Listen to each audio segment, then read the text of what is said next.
오늘 말씀은 출애굽기 24장 1절로 11절까지 말씀입니다. 또 모세에게 이르시되 너는 아론과 나답과 아비후와 이스라엘 장로 70명과 함께 여호와께로 올라와 멀리서 경배하고 너 모세만 여호와께 가까이 나오고 그들은 가까이 나오지 말며 백성은 너와 함께 올라오지 말지니라. 모세가 와서 여호와의 모든 말씀과 그의 모든 율례를 백성에게 전하매 그들이 한 소리로 응답하여 이르되 여호와께서 말씀하신 모든 것을 우리가 준행하리이다. 모세가 여호와의 모든 말씀을 기록하고 이른 아침에 일어나 산 아래에 제단을 쌓고 이스라엘 12지파대로 12기둥을 세우고 이스라엘 자손의 청년들을 보내어 여호와께 소로 번제와 화목제를 드리게 하고 모세가 피를 가지고 반은 여러 양푼에 담고 반은 제단에 뿌리고 언약서를 가져다가 백성에게 낭독하여 듣게 하니 그들이 이르되 여호와의 모든 말씀을 우리가 준행하리이다. 모세가 그 피를 가지고 백성에게 뿌리며 이르되 이는 여호와께서 이 모든 말씀에 대하여 너희와 세우신 언약의 피니라. 모세와 아론과 나답과 아비후와 이스라엘 장로 70인이 올라와서 이스라엘의 하나님을 보니 그의 발 아래에는 청업을 편듯하고 하늘같이 청명하더라. 하나님이 이스라엘 자손들의 존귀한 자들에게 손을 대지 아니하셨고 그들은 하나님을 뵙고 먹고 마셨더라. 아멘. 오늘도 말씀을 통하여 큰 은혜가 우리 모두에게 임하시기를 주님의 이름으로 축원합니다. 출애굽기 19장은 이스라엘 백성이 드디어 시내산에 도착하여 하나님의 임재를 경험하는 내용이 나옵니다. 그리고 출애굽기 20장부터 시작해서 23장까지는 하나님께서 이스라엘 백성들에게 주신 계명과 율법의 내용들이 상세하게 소개되어지고 있습니다. 그러면서 출애굽기 오늘 본문 24장은 하나님과 이스라엘 백성 사이에 언약을 맺는 아주 중요한 장면입니다. 언약을 맺는다는 것은 앞으로 하나님과 이스라엘 백성들의 사이가 약속 관계, 계약 관계가 된다는 것입니다. 한마디로 말씀드려 아주 특별한 관계가 된다는 것을 의미합니다. 우리가 사랑하는 사람이 서로 만나 결혼을 통해 서로 평생 함께 할 것을 서약하는 것처럼 바로 지금 하나님과 이스라엘 백성이 시내산에서 그러한 언약을 맺고 있는 그 장면이 바로 오늘 본문 24장에 나옵니다. 그래서 출애굽기 24장은 언약 관계에 있어서 굉장히 중요한 그러한 장이 아닐 수가 없습니다. 언약을 맺기 위하여 우리가 계약을 맺기 위해서는 계약의 당사자들이 있어야 됩니다. 여기서 계약의 당사자는 누구입니까? 바로 하나님과 이스라엘 백성입니다. 하나님은 이스라엘을 구원해 주신 구원의 하나님이십니다. 그리고 이스라엘은 하나님에게서 구원받은 구원의 백성들입니다. 이 말은 무슨 의미죠? 바로 계약의 출발에서부터 언약의 출발에서부터 은혜라는 것입니다. 하나님은 은혜로 이 계약을 맺고 계신 것입니다. 그렇다면 계약의 내용은 무엇입니까? 계약의 내용은 하나님의 말씀입니다. 하나님의 말씀대로 살자는 것입니다. 그리고 계약의 관계는 어떻습니까? 계약의 관계는 하나님은 이스라엘의 하나님이 되시며 또 이스라엘은 제사장의 나라 거룩한 백성이 됨을 의미합니다.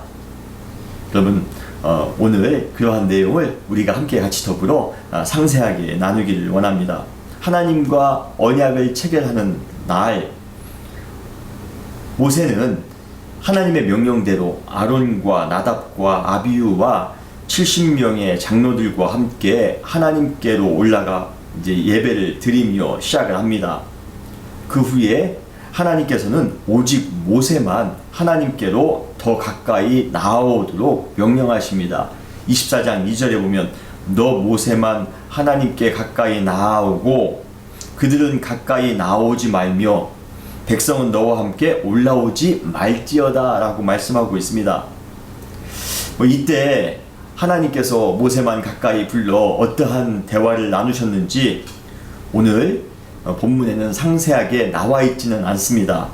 그러나 그 다음 절인 3절을 통해 모세의 역할이 무엇인지를 우리는 알 수가 있습니다. 23장 3절에 보면 모세가 와서 여호와의 모든 말씀과 그의 모든 율례를 백성에게 전하며 그들이 한 소리로 응답하여 이르되 여호와께서 말씀하신 모든 것을 우리가 준행하리이다. 무엇이죠? 모세의 역할은 바로 언약의 중재자의 역할을 하고 있습니다.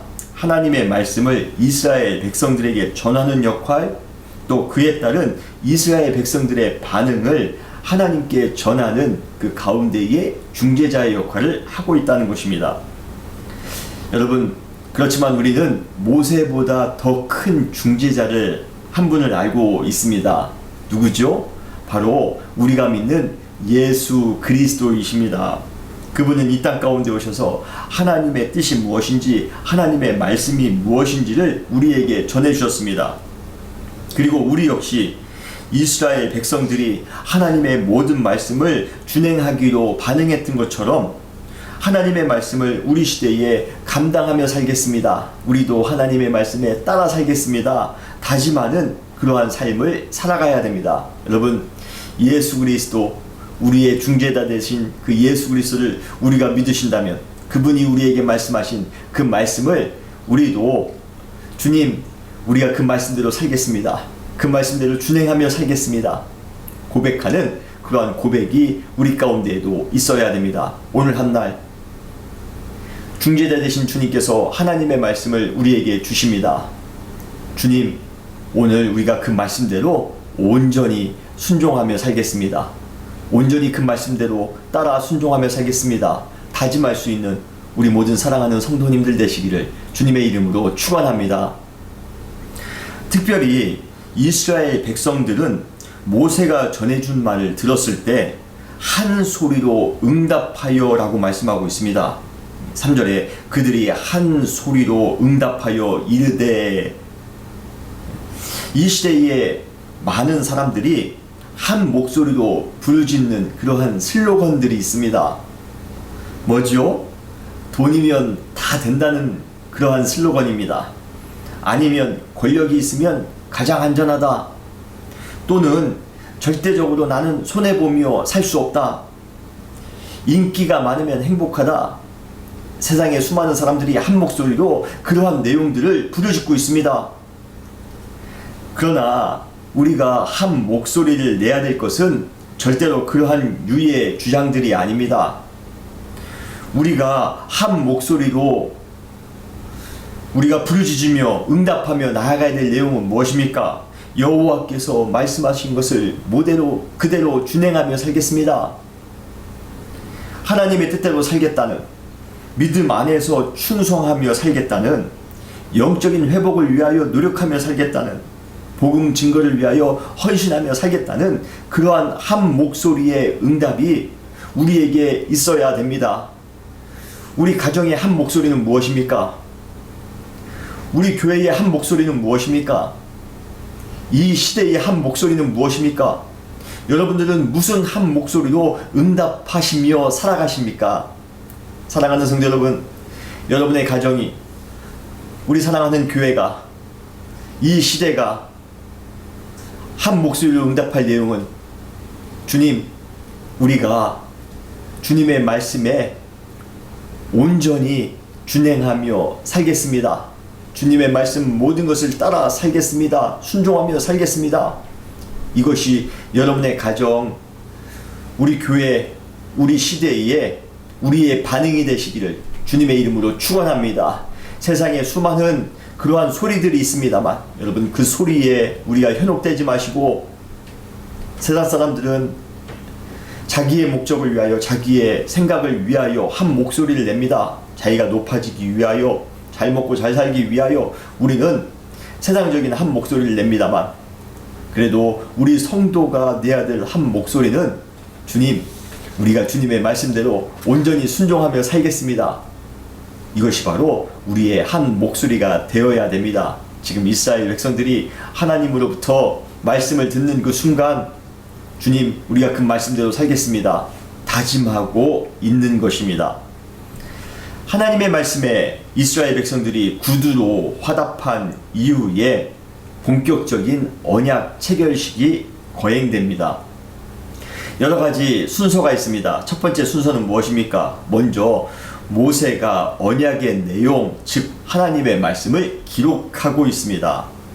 그때나 지금이나 항상 계약을 맺기 위해서는 그 계약 내용을 정확하게 기입해야 됩니다. 우리에게 기록되어진 그러한 귀한 언약이 있습니다. 그것이 무엇이죠? 바로 성경입니다. 하나님께서는 우리와 언약을 맺으시면서 우리에게 제시하신 것이 무엇입니까? 바로 성경입니다.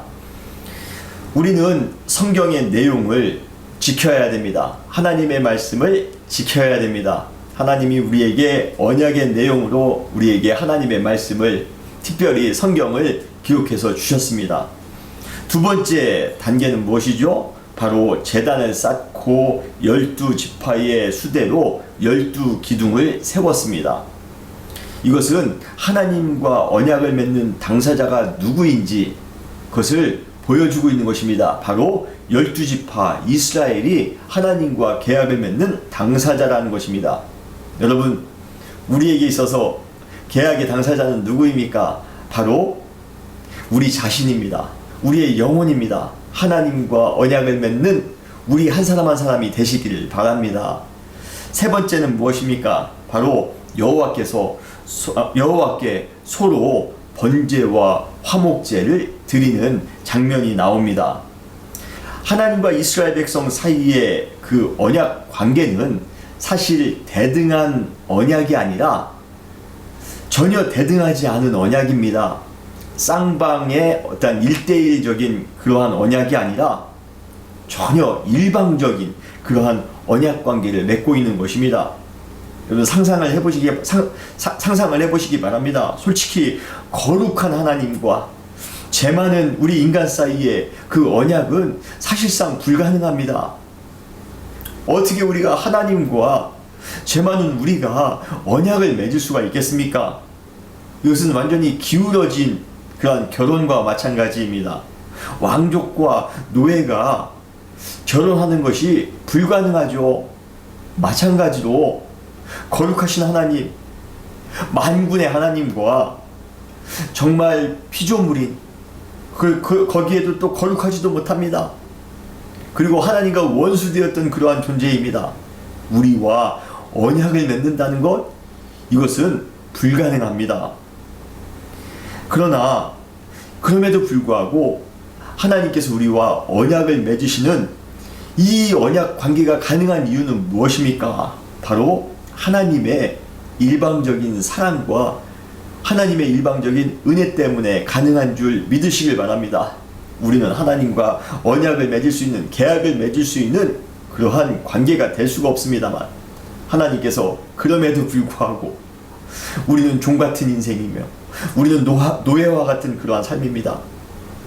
그러한 우리 신분에, 우리의 존재에 그런 것을 다 보지 않으시고 그분은 만왕의 왕이신데도 불구하고 종 같은 우리에게 찾아오셔서, 그것도 먼저 찾아오셔서 우리와 계약을 맺으신다니, 이것은 어마어마한 은혜가 아닐 수가 없습니다. 여러분, 오늘 꼭 이 은혜를 여러분 마음 가운데 회복하며 살아가시기를 주님의 이름으로 축원합니다. 그러기에 이 언약 체결식에서 이스라엘 백성들이 할 수 있는 최선은 무엇입니까? 하나님께 온전히 예배를 드리는 것입니다. 오늘 번제와 화목제를 드린다고 했는데, 번제는 하나님께 우리의 모든 것을 다 올려 드린다라는 그러한 의미를 가지고 있습니다. 화목제는 하나님과의 관계가 회복되기를 바라는 그러한 마음으로, 그리고 그 관계가 회복됨을 기뻐하는 마음으로 드리는 것이 바로 화목제입니다. 이스라엘 백성들 뿐입니까? 우리 역시도 마찬가지입니다. 하나님과 우리 사이에 계약을 맺었습니다. 그런데 그 계약이 기울어진 계약입니다. 우리는 하나님과 더불어 계약을 맺을 수 있는 그러한 존재가 될 수가 없습니다. 그러나 하나님께서는 그 어마어마한 손해를 감수하시면서도 특별히 외아들인 예수 그리스도를 우리 가운데 보내주시는 그 엄청난 손해를, 희생을 감수하면서까지도 우리와 언약을 맺으셨습니다. 그 이유가 무엇입니까? 그 근원이 무엇입니까? 바로 하나님의 사랑입니다. 우리는 이러한 하나님의 사랑에 할 수 있는 것이 무엇입니까? 최선을 다해서 예배를 드리는 것입니다. 하나님과 언약 관계가 되기를 원하신다면 여러분, 하나님께 온전히 번제로, 온전히 화목제로 드리시는 우리 모두가 되시기를 주님의 이름으로 축원합니다. 그 다음 언약관계의 그 단계는 무엇입니까? 바로 언약서를 가져다가 백성에게 낭독하여 듣게 하는 것이었습니다. 이것은 언약의 내용이 무엇인지를 분명하게 인식하도록 낭독하고 듣도록 하는 것입니다. 그리고 이번에도 다시 한번 이스라엘 백성들은 언약대로 준행하며 살 것을 다짐하고 있습니다. 7절은 참 중요한 말씀입니다. 7절에 언약서를 가져다가 백성들에게 낭독하여 듣게 하니 그들이 이르되 여호와의 모든 말씀을 우리가 준행하겠습니다. 여기 7절에 나오는 준행하다, 우리가 3절에도 아까 지금 말씀드린 대로 준행하다라는 단어가 나오는데 우리는 똑같이 번역해 놓고 있지만 이 7절에 그 준행하다라는 단어에는 두 가지의 단어가 표현되어져 있습니다. 원래 원어에 보면 두 개의 단어로 되어져 있습니다. 첫 번째는 듣다라는 단어와 두 번째는 하다라는 단어입니다. 이스라엘 백성들에게 있어서 듣다라는 단어는 순종하다라는 단어와 동일한 의미로 사용되어지고 있습니다. 구절을 이 준행하리다라는 구절은 무엇입니까? 바로 듣고 온전히 순종하며 산다라는 그러한 의미를 강조해서 사용하고 있는 것을 우리는 볼 수가 있습니다. 언약의 성도들은 항상 그 언약서의 내용이 무엇인지를 정확하게 알기 위해 노력해야 됩니다. 언약의 내용은 하나님의 말씀이다라고 제가 말씀을 드렸습니다. 그 하나님의 말씀을, 특별히 하나님께서 우리에게 기록해 주신 성경 말씀을 매일과 같이 읽고 묵상하고 마음에 새김으로, 그리고 그 말씀을 우리가 삶 가운데 실천하며 살아감으로 그 말씀을 지키며 살아가야 됩니다. 이스라엘 백성들이 하나님의 말씀을 낭독하면서 우리가 그 말씀대로 살기로 그들 마음에 아로사겼던 것처럼 우리도 우리에게 주어진 말씀을 매일과 같이 듣고 읽고 또 쓰거나 암송하고 묵상함으로 그 말씀대로 살 것을 매일같이 다짐하셔야 됩니다. 여러분, 오늘 여러분이 또 한번 하나님의 말씀을 깊이 묵상함으로 그 말씀에 주시는 그 명령대로 순종하며 살아가시는 우리 모두가 되시기를 바랍니다. 그러면 그 다음 단계는 무엇입니까? 제물의 피를 제단과 이스라엘 백성들에게 뿌리는 그러한 의식을 하고 있습니다. 피를 뿌린다는 것은 죄 사함의 의미를 가지고 있습니다. 히브리서 9장 22절에 보면 율법에 따라 거의 모든 물건이 피로써 정결하게 되나니 피 흘림이 없은즉 사함이 없느니라 라고 말씀하고 있습니다. 죄가 있는 백성들, 거룩하지 못한 백성들이 거룩한 하나님과 언약 관계가 될 수가 없기 때문에 그들은 제물의 피를 뿌림으로써 하나님과의 관계가 회복될 수 있도록, 거룩한 백성이 될 수 있도록 해야 된다는 것입니다. 오늘 본문 24장 8절에 보면 이는 여호와께서 이 모든 말씀에 대하여 너희와 세우신 언약의 피다라고 말씀하고 있습니다. 지금으로 하면 이 언약의 피는 무엇입니까? 언약 체결의 필수인 그 도장을 찍는 것과 마찬가지입니다. 이제 비로소 하나님과의 언약은 최종적으로 체결이 되었습니다.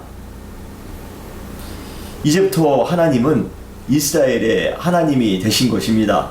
10절에 보면 지금까지 하나님은 조상들의 하나님이었습니다. 조상들과 약속하신 하나님. 그런데 이제 고백이 바뀝니다. 그 하나님은 어떠한 하나님이십니까? 바로 이스라엘의 하나님이 되었던 것입니다. 그러나 우리는 이 죄물의 피, 이 동물의 피로 제사함을 받는 것에는 한계가 있음을 알고 있습니다. 이건 역시 다 임시적입니다. 그러나 우리는 영구적인 제사함을 받게 되었습니다. 그리고 영원한 하나님의 나라의 백성이 되었습니다. 우리는 왕같은 제사장, 그리고 거룩한 백성이 된 것입니다. 이것이 어떻게 가능합니까? 우리는 동물의 피를 뿌린 적도 없는데 어떻게 가능합니까? 바로 예수 그리스도의 보혈로 가능한 줄 믿으시길 바랍니다. 예수 그리스도의 보혈의 피로 그 모든 것이 가능해졌습니다. 가장 최종적인 하나님의 사인, 하나님의 결제는 바로 동물의 피가 아니라 예수 그리스도의 피였던 것입니다. 그래서 예수님께서는 돌아가시기 전날 밤에 제자들과의 만찬에서 이렇게 말씀하십니다. 마태복음 26장 27절로 28절에 보면 또 잔을 가지사 감사 기도하시고 그들에게 주시며 이르시되 너희가 다 이것을 마시라. 이것은 죄사함을 얻게 하려고 많은 사람을 위하여 흘리는 바 나의 피 곧 언약의 피니라 라고 말씀하고 있습니다. 예수 그리스도의 보혈로 말미암아 그 피가 우리의 영혼 가운데 뿌려진 그 순간 우리의 영혼이 거룩해집니다. 우리가 그 전에는 하나님께 나아갈 수가 없었습니다. 하나님과 언약을 맺을 수가 없었습니다. 그러나 예수 그리스도의 피로 우리가 거룩하게 되었습니다. 거룩한 백성이 되었습니다. 이제는 하나님 앞에 나아가 하나님과 언약을 최종적으로 맺을 수 있는 그러한 귀한 은혜가 우리에게 생긴 것입니다. 너무나 큰 은혜 아니겠습니까? 우리는 죽을 수밖에 없는 죄인이며 전혀 거룩한 존재가 아닙니다. 우리가 아무리 노력한다고 해서 거룩하게 될 수가 없었습니다. 그런데 예수 그리스도의 그 보혈의 피가 우리의 영혼 가운데 뿌려지는 순간 우리는 아무것도 한 것이 없는데 하나님의 공로로 말미암아 하나님의 은혜로 말미암아 거룩한 백성이 됩니다. 그래서 이제는 하나님과 더불어 언약을 맺는 그러한 관계가 되었습니다. 하나님의 거룩한 백성, 하나님의 거룩한 자녀가 된 것입니다. 오늘 그 은혜, 예수 그리스도의 그 크신 은혜를 또 한 번 기억하고 이것은 템포러리 임시적인 것이 아니라 영원한 것입니다. 오늘 그 죄사함의 은혜 가운데 거룩한 존재로 주님 앞에 나아가 주님과 더불어 기쁨으로 언약을 맺으시는 사랑하는 우리 모든 성도님들이 되시기를 주님의 이름으로 축원합니다. 우리 신앙의 문제는 하나님과의 단절에서부터 시작되어집니다.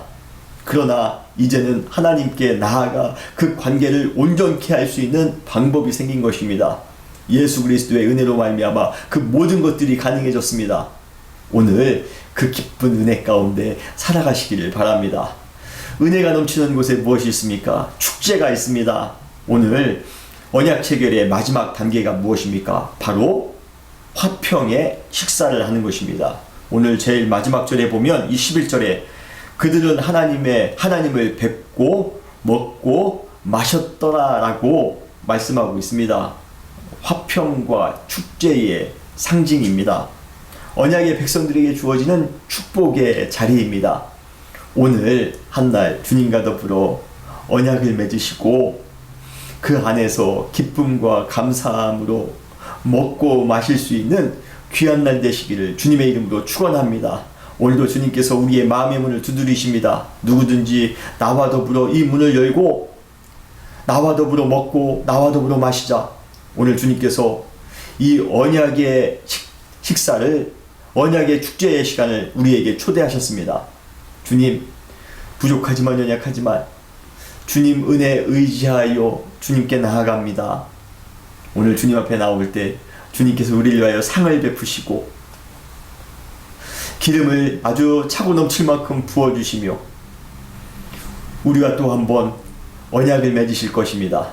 오늘 그 언약의 장소에 함께 참여하여 함께 언약을 체결하시고 그 안에서 기쁨과 감사함으로 주님과 더불어 먹고 마시는 그러한 은혜의 삶을 살아가시는 복된 날 되시기를 주님의 이름으로 축원합니다. 다시 기도하시겠습니다.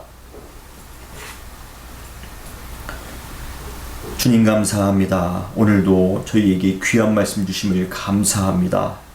출애굽기 24장은 하나님과 이스라엘 백성들이 언약을 맺고 있는 그러한 장면이 소개되고 있습니다. 주님, 그러나 21세기를 살아가고 있는 우리와도 더불어 언약을 맺어주심을 감사합니다. 그때는 동물의 피로 임시적으로 맺은 언약이었지만 우리는 하나님의 아들 예수 그리스도의 보혈로 말미암아 영원한 언약을 맺게 하여 주심을 감사합니다. 주님, 우리가 무엇이간데 우리와 더불어 언약을 맺으실 수가 있습니까? 주님, 오늘도 그 은혜를 생각하여 그 사랑을 생각하여 주님께 온전히 드리며 살아갈 수 있는 복된 날 될 수 있도록 축복하여 주시옵소서. 언약을 맺은 그 언약의 날, 정말 큰 잔치가 있습니다. 오늘 그 잔치에 참여하여 주님과 더불어 먹고 마실 수 있는 복된 날 될 수 있도록 축복하여 주시옵소서. 오늘도 잔치의 기쁨이 넘쳐날 수 있는 은혜로운 날이 될 줄 믿습니다. 전염병 시기에 어려움이 있습니다. 고통이 있습니다. 그렇지만 또 이 시기는 우리의 영혼이 회복될 수 있는 절호의 찬스입니다. 주님, 오늘도 주님을 만남으로 진정한 회복을 경험할 수 있는 복된 날, 주님과 더불어 온전한 관계가 될 수 있는 언약의 관계가 될 수 있는 그러한 은혜의 날이 될 수 있도록 축복하여 주시옵소서. 오늘 한 날 주님께서 우리를 보호하시며 인도하실 줄 믿습니다. 사랑 많으신 예수님의 이름으로 간절히 기도했사옵나이다. 아멘.